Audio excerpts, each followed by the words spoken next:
Namo tassa bhagavato arahato samma sambuddhassa. Namo tassa bhagavato arahato samma sambuddhassa. Namo tassa bhagavato arahato samma sambuddhassa.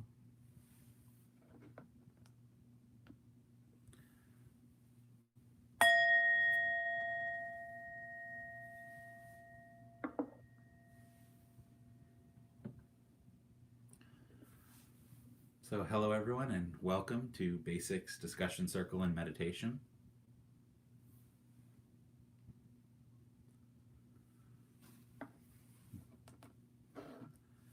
So, tonight is part 2 of a most likely 4-part series on the Four Noble Truths. Last week we discussed the first noble truth, that in life there is dukkha, suffering, dissatisfaction, stress. Tonight we'll be discussing the second noble truth, which is the origination or the cause of dukkha. So that's what we'll be focusing on tonight.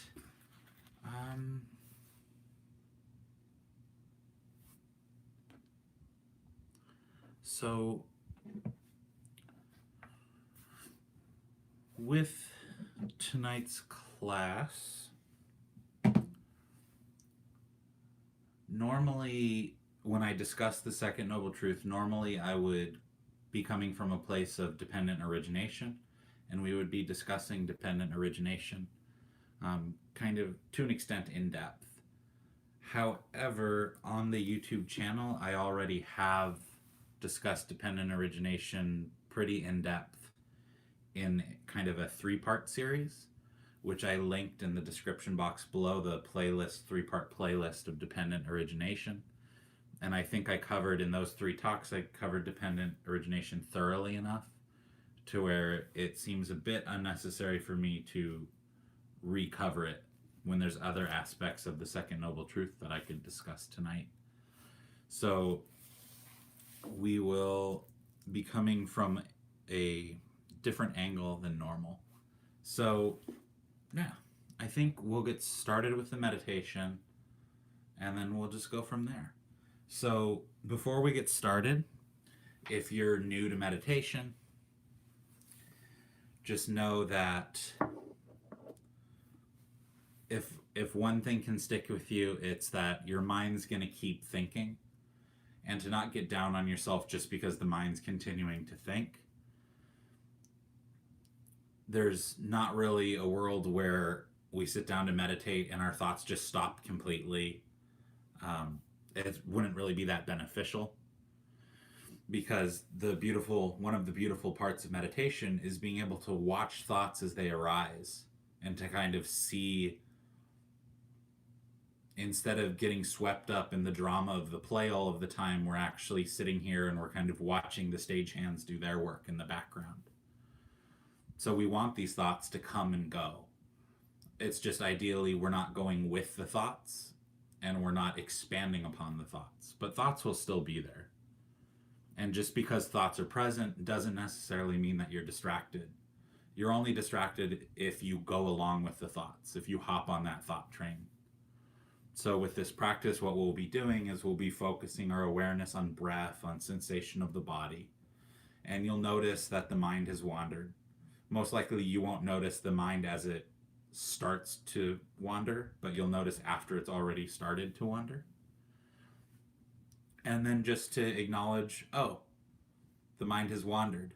Let me return back to present sensation, present awareness. And it's that acknowledging is really a success. So whenever we've noticed that the mind has wandered, that's a victory. And then we can direct our awareness. We can use our mindfulness to remember, oh, there's something else I'm supposed to be keeping in mind at this moment. Not these concerns about yesterday or tomorrow, but I'm supposed to be focusing on sensation of body, sensation of breathing in this moment. So that's what we'll be doing. If you're sitting on a chair, it can be helpful to not fully utilize the backrest if possible. Helpful to have feet flat on the ground. I like to bring the shoulders up and back and then relax down into a sturdy posture. Tongue can be pressed up against the roof of the mouth, gently against the back of the teeth to prevent the buildup of saliva, which can become a distraction. And then just imagining kind of a string pulling the crown of the head up, straightening everything out. And with that, we'll get started.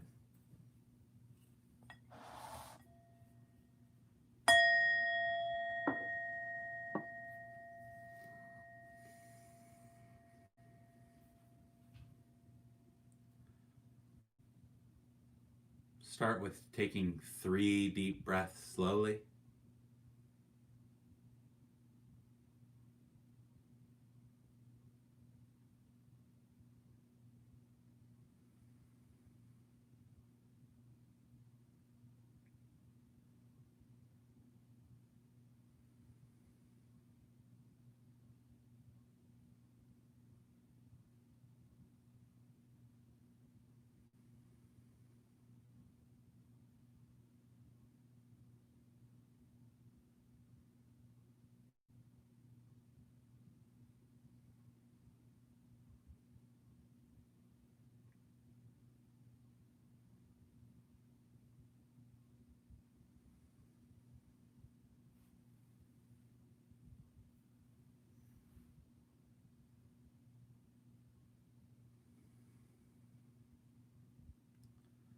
Noticing if deep breathing feels good.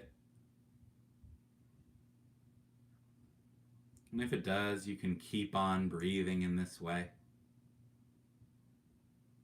If it doesn't, you can switch things up.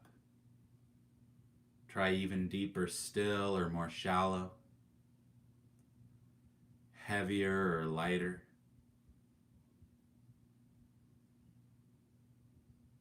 In short and out long, or in long and out short. Just noticing what feels best for the body in this moment.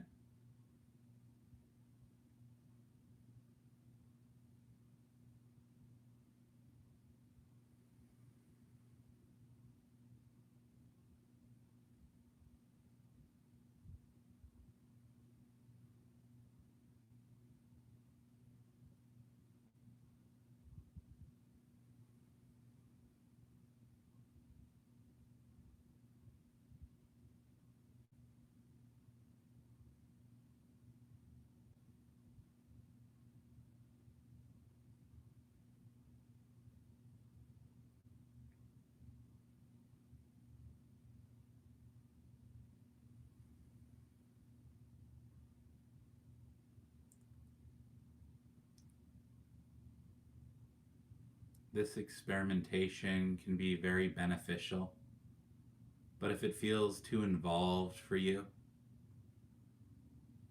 you can just pose the question in the mind as to what kind of breathing would be the most relaxing or the most energizing in this moment, and then just watch how the breath responds.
Once you've found a rhythm and texture of breath that does feel good for the body, the next step is to maintain this rhythm of breath, to soften into it.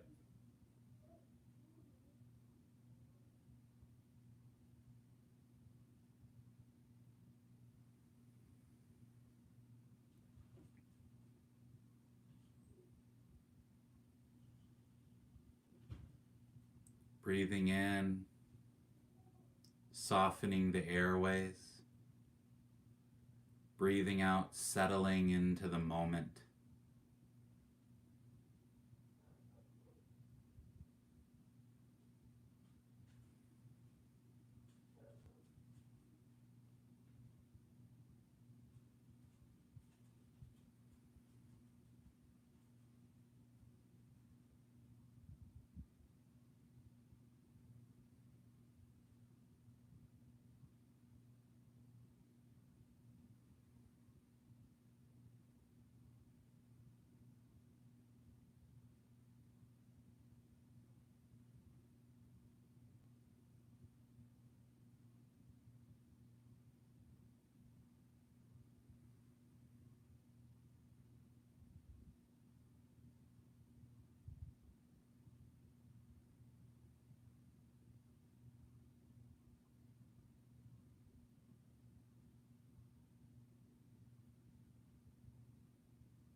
And as you breathe in and out, you can notice if there's any part of the breathing cycle that builds up tension, or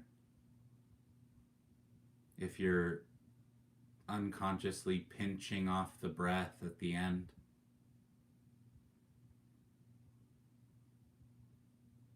And just allowing the breath to flow in and out. Not forcing the breath, but being quite easy and natural.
Recognize that the mind has wandered,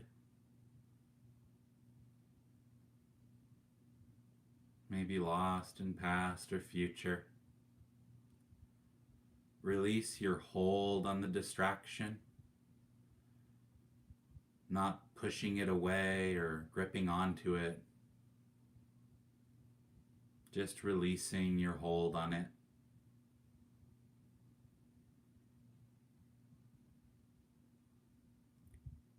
You can relax any tension in the forehead and the shoulders, or anywhere else you notice it.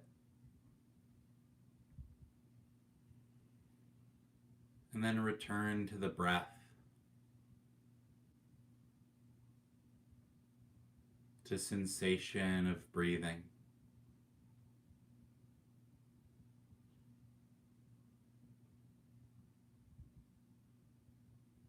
And then just repeat this anytime you've noticed the mind wandering.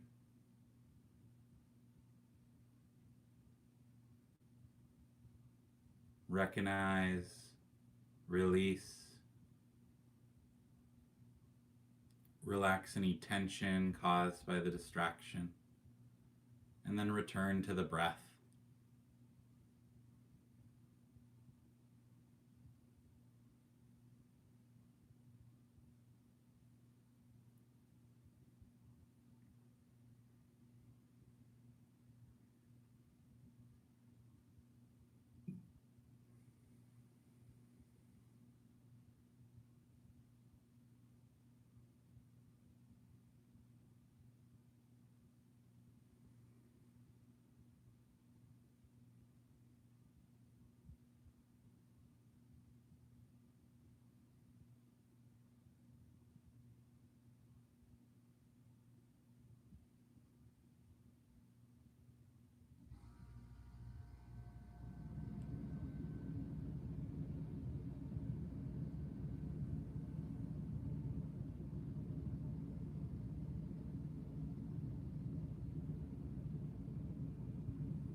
And while using the breath as your anchor, you can expand your awareness up to the forehead and the shoulders.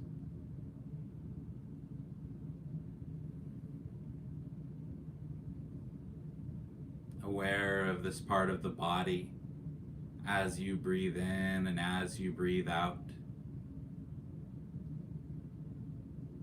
Noticing any sense of tension or tightness in the forehead and shoulders. And imagining the breath flowing through the tension, dissolving it away all the way through the in-breath, and keeping it relaxed all the way through the out-breath.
Breathing in, softening the forehead and the shoulders.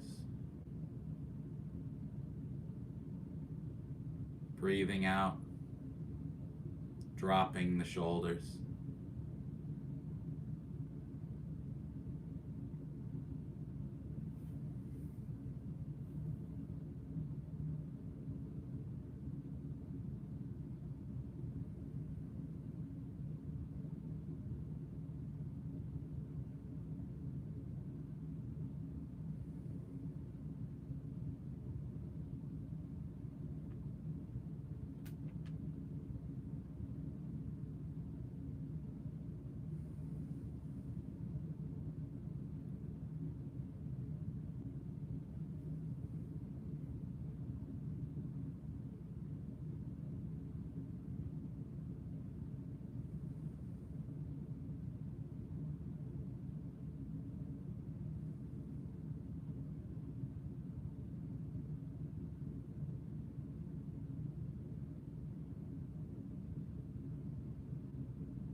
Then we can gently begin expanding our breath awareness.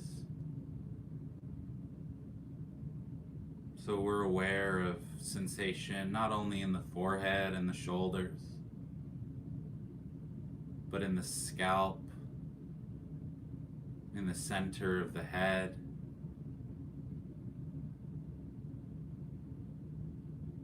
around the eyes, the jaw.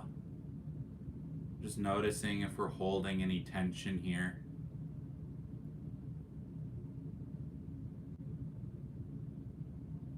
If you want, as you breathe in, you can imagine the breath coming in not only through the nose, but in through the eyes and the ears. In from the back of the head, down through the top of the head. Just gently flowing deep into the brain, dissolving tension.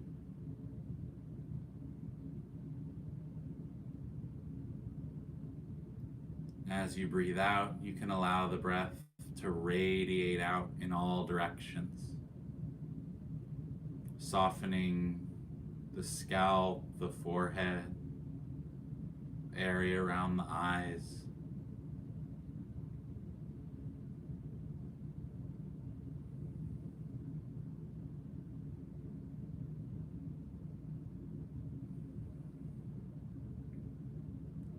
Just maintaining this process for a few moments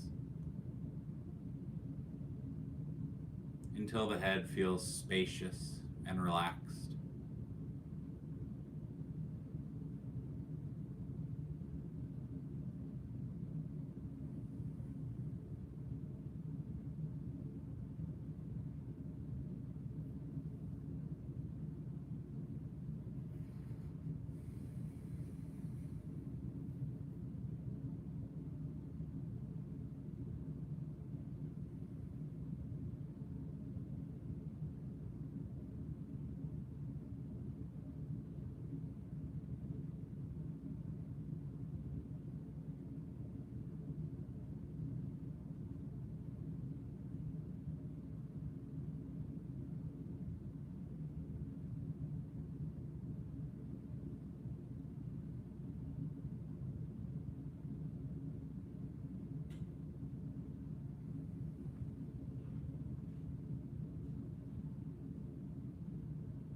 Skin sensation in the head feels spacious. We can allow our awareness to gradually melt down to fill the body. Down the arms as we breathe in.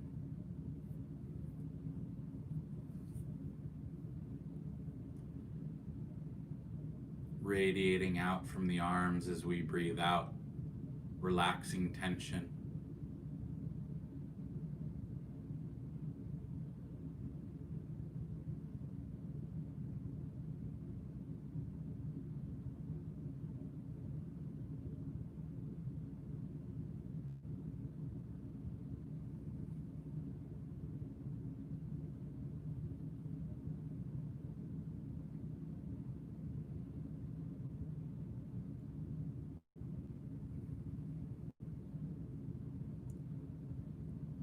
Flowing spine as we breathe in, lengthening the spine.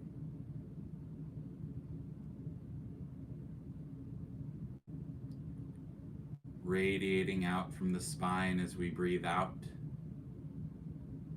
relaxing tension in the back.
Allowing breath and awareness to flow down the legs as you breathe in.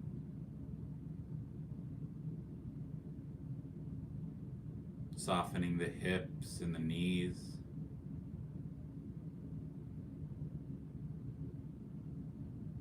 And then radiating out from the feet as you breathe out.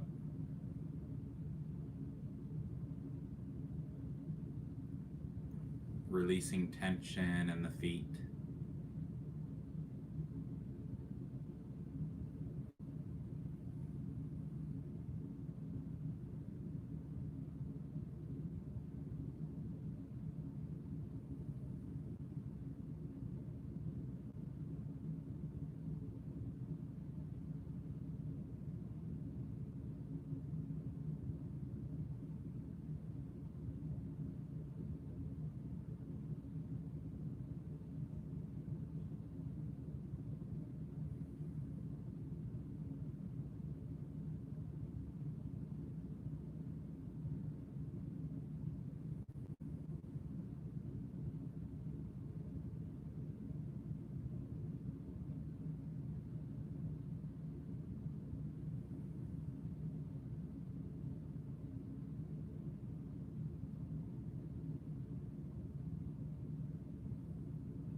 And then for the next few minutes on your own, you can work breath and awareness through the body. Starting at the feet and drawing breath awareness back up through the body, back up through the legs, back up through the spine, up through the arms. and into the head at your own pace, relaxing any tension you missed the first pass through. And then when you get to the tip of the head, you can guide your awareness back down the body. Just repeating this process for the next few minutes.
And once again, taking 3 deep breaths slowly.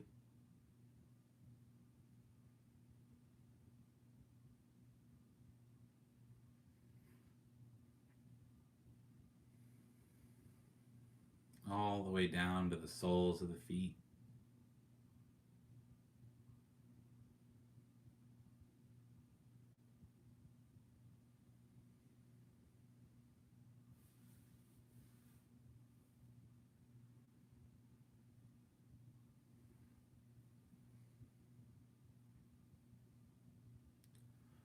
You can gradually begin to open the eyes when ready and stretch if needed.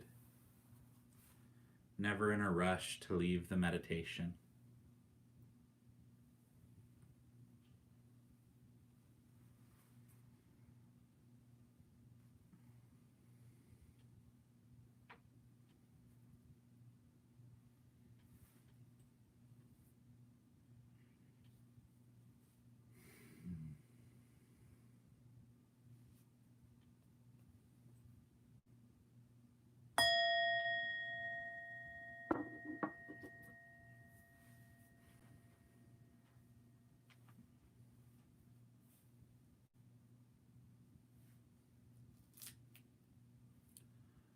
So, if anyone would like to share how that experience of meditation was for them,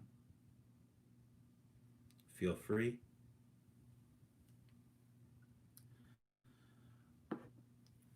And then I'll just talk a little bit about kind of the method and purpose, the purpose of that method of meditation. And it ties very closely into dependent origination, which I don't intend to give a whole talk on, but I will say that it's this causal process through which we fabricate our own mind and we fabricate our own experience of the world around us. And it's basically these 12 causal links. So, what we're working with here is sensation. And sensation is almost as far back as you can go on this causal chain. And I'll go through the chain real quick. I won't necessarily explain it, but like I said, there's 3 talks on a playlist down below where I've gone in depth on it. But basically, it's this process through which the mind is creating itself, fabricating its experience of reality. So it goes like this. From ignorance as a prerequisite condition comes formations. From formations come consciousness. From consciousness comes name and form. From name and form, the sixfold sense base.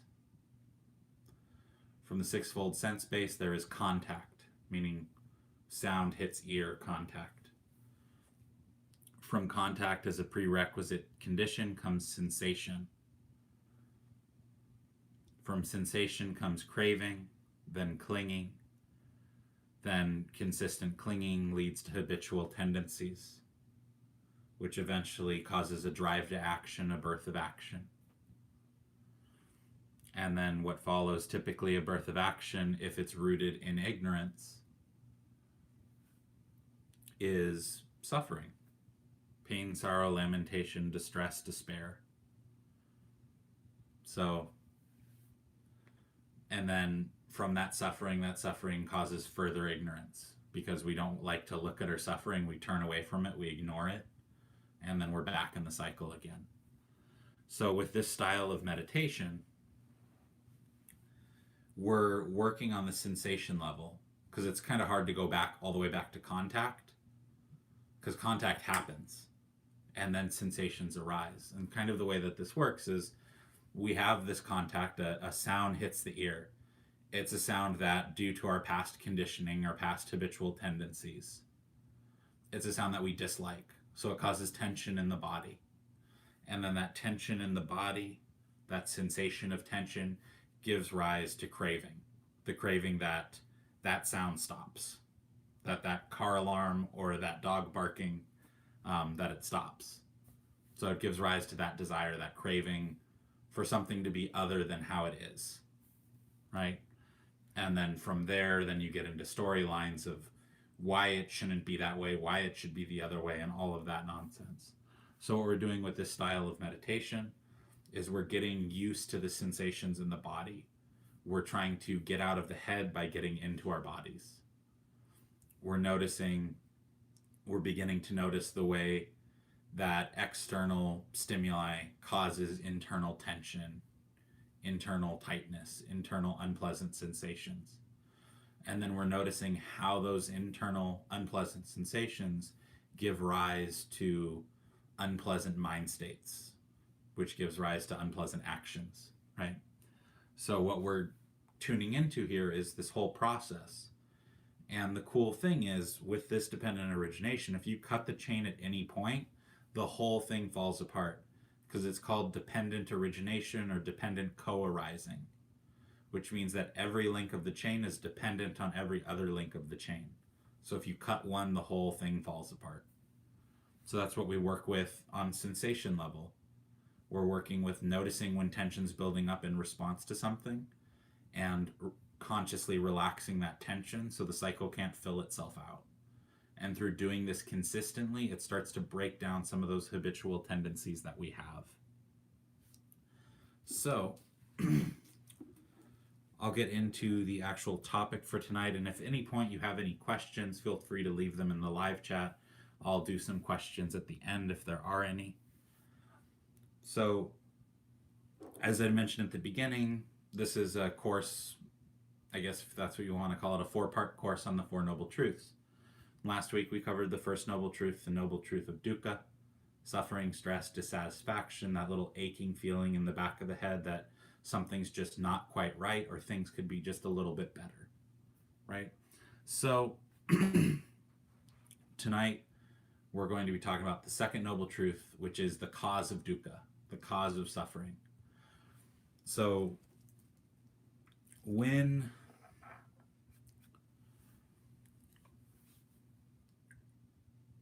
the Buddha was sitting under the Bodhi tree and he attained enlightenment, in that process of attaining enlightenment, he saw all of these things that for some people can seem a little too fanciful or cosmic, but he saw things such as his many past lives. It was one of the first insights that he got when he was deep in meditation, is he saw his many past lives stretching back through beginningless time. And then the next thing he saw when the thought occurred to him, well, if I have past lives, do other beings have past lives?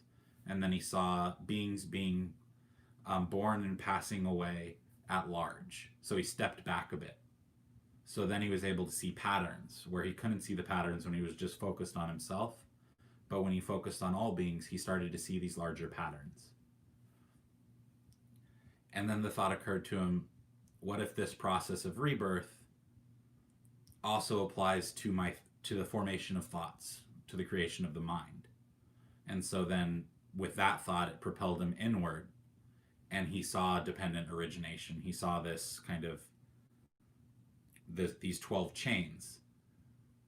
And then the thought occurred to him, how do I break this? And he goes through this whole thing, and he realizes if he can cut through one bit of it, the whole thing falls apart because it's so wrapped together.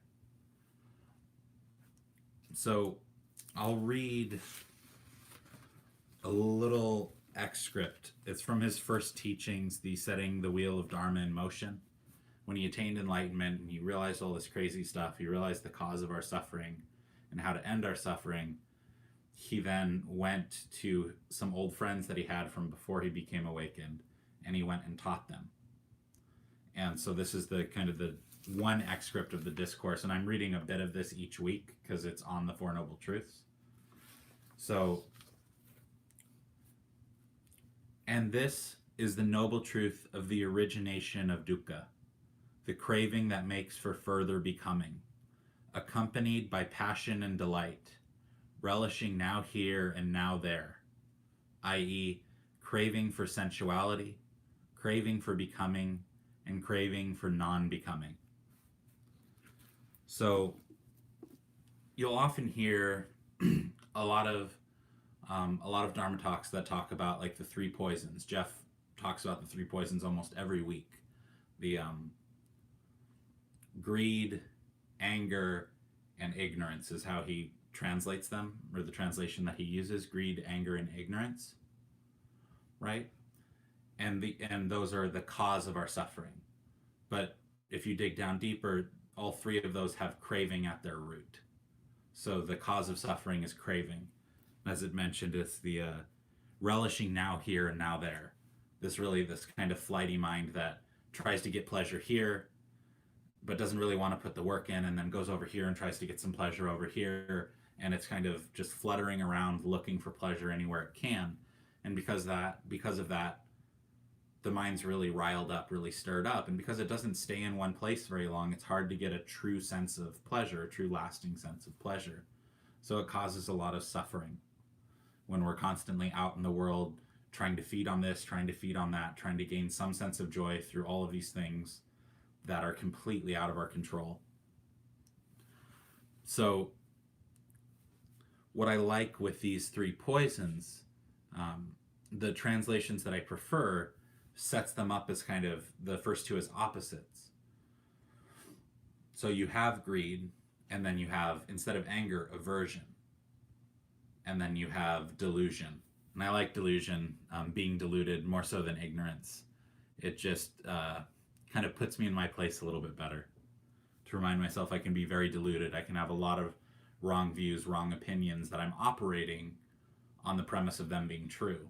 But really, I don't know if they're true or not because I'm deluded. So you have cravings that kind of underlie these things, right? So with greed, it's I want. With aversion, it's I don't want. And then with delusion, it's I'm not sure. I don't know if I want it or I don't want it. I'm not sure.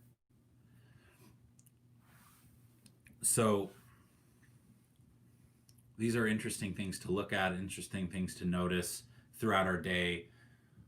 In what ways am I being greedy? In what ways am I adverse? Am I trying to push things away, not have to look at things? To me, that's, I think, the most beneficial one. Because even like we're out being greedy, but then if we're having aversion towards our own greed, we're not going to notice it. So it's working with the aversion for myself personally has been the most beneficial, because acknowledging the aversion makes it easier to acknowledge when I'm being greedy, when I'm being deluded, because I'm not shying away from it. I'm looking at it. I'm understanding it to an extent.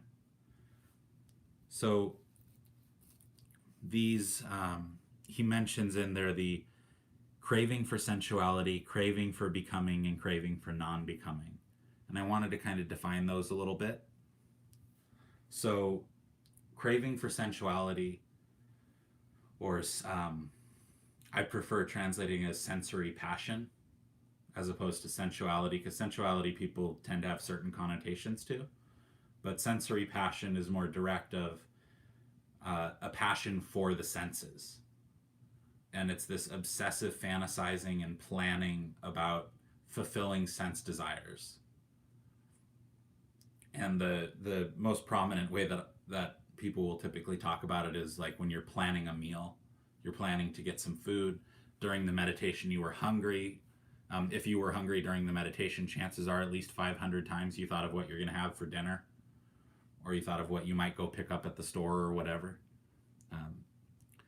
But that's all fine and good. But what happens is we think about what we're having for dinner. Like we think, I'm hungry, I'd like some pizza. And then we start expanding upon it.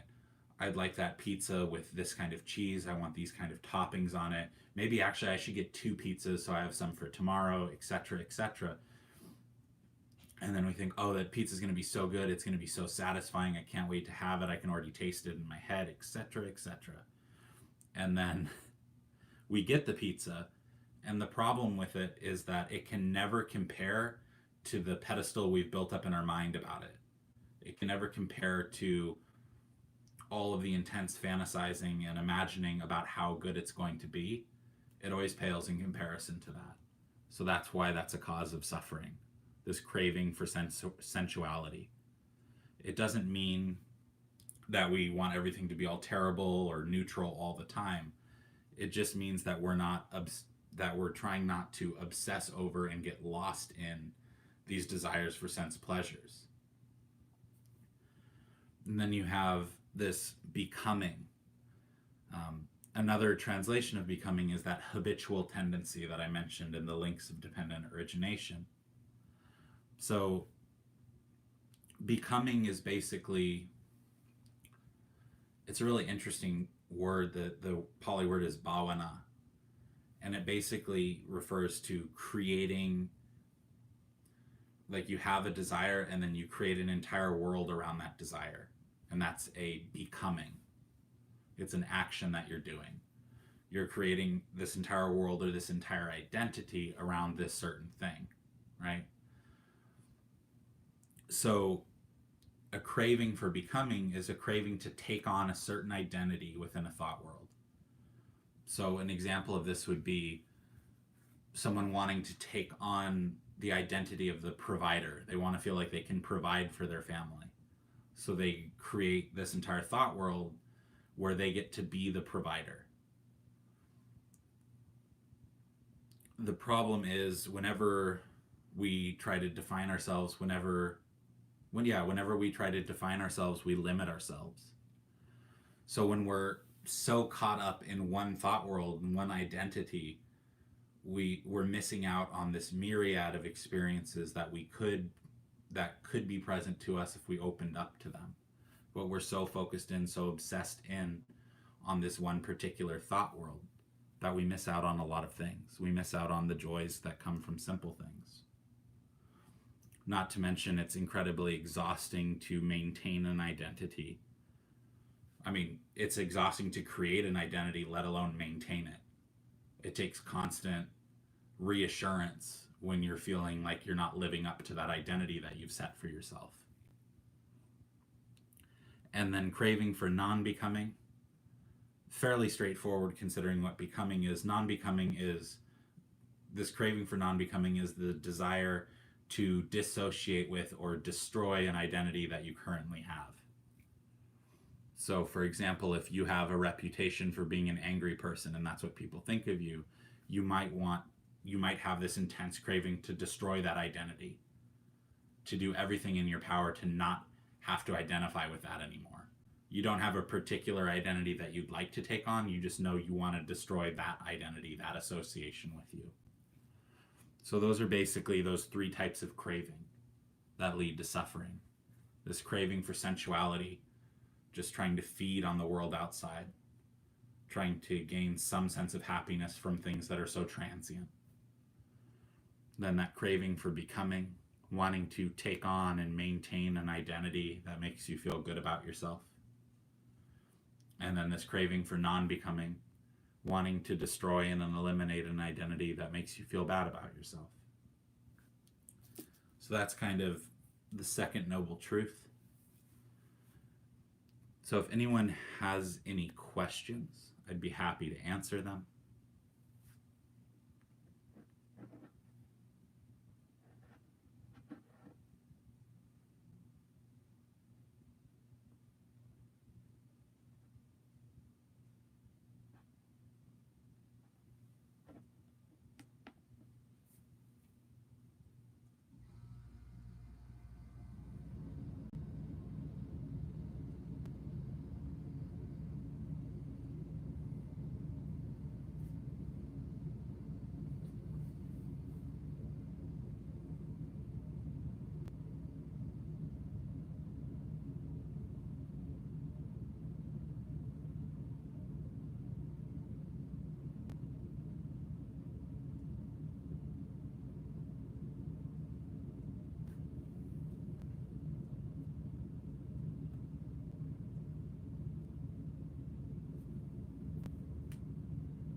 Okay, so as I had mentioned in the beginning, typically with Second Noble Truth, I would discuss dependent origination in depth.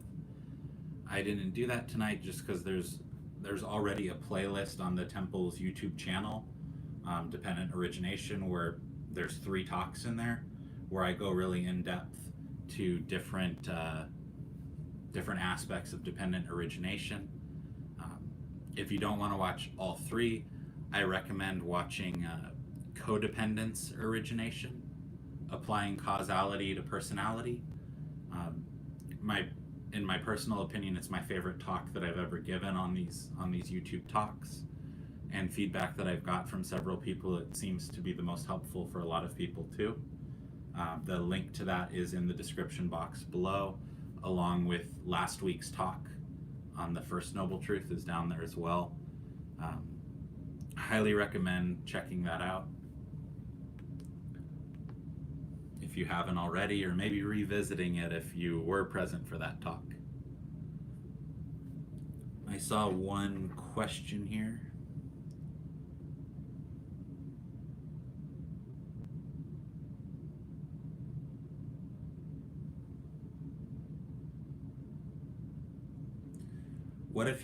Vanessa asked, what if you want to let go of responsibility, which may be important or helpful?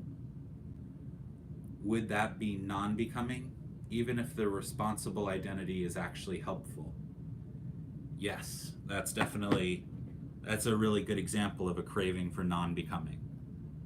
You're tired or exhausted by having to have this identity of being the responsible one. So you want to destroy that identity. Maybe you don't have something else that you don't have another identity currently that you want to create, which, I mean, good for you, because you get into a lot of trouble that way. But yeah, that's a really good example of a craving for non-becoming. And then an important thing to mention too along with this is it's not that becoming is inherently bad. It's that, again, those dependent origination, how it starts with ignorance, it's a becoming or a habitual tendency oftentimes that's coming from a place of ignorance, coming from, or at least not coming from a place of wisdom, if you'd rather look at it that way. So it ends up being an identity that has a lot of flaws in it, that causes a lot of suffering, that is built upon misconceptions. So it makes it something really unstable to base your satisfaction on, base your happiness on this identity. And the interesting thing that the Buddha found was that there's a kind of becoming that leads to an end of becoming. So there's a way of fashioning the present moment experience, fashioning the mind, which leads to an end of becoming and therefore an end of suffering. And we'll be talking about the end of suffering, the third noble truth, next week. So with that, I think we will close. We are at time. So thank you everyone for coming. It's been a pleasure to sit with y'all. If comfortable, please join palms for a dedication of merit. May all beings in all directions, without limit or exception, be healthy, joyful, and at ease. May we all be healthy, joyful, and at ease. Metta karuna mudita upeka sangha teya cetasa chaturi sambharatva viharati sababudaro pavena sabanamaro pavena sabasangharo pavena sote hantu nirantarang.